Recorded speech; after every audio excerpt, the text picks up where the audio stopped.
the dumbest way someone has tried to act like an expert? I was taking my son to see a movie when, right before we walked in, I heard an angry "excuse me" behind me. I turned around, and there she was, the final boss of movie theater Karens. Arms crossed, judgment dialed up to 100. Do you even know what this movie is rated? I told her, yeah, it's PG-13. My son is 10, but I'm his dad, so I'm letting him watch it. Apparently, this was the worst decision of my life. That is completely inappropriate for a child. You can't let him watch that. I blinked. Ma'am, did you give birth to him?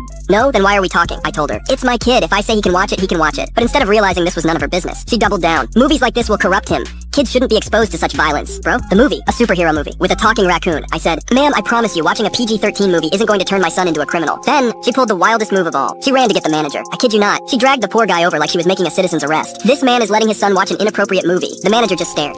Okay, she gasped. You need to ban him from the theater. The manager sighed, looked at me, looked at her, and said, ma'am, it's literally a kid's movie. That's when she lost it. She pointed at me like I was on trial for war crimes and screamed, you're a terrible parent, and then stormed out of the theater. I thought that was the end of it. Until 5 minutes later, my son whispered, Dad, isn't that her? I turned my head, and there she was, sitting in the front row, by herself, watching the same movie, with a large pop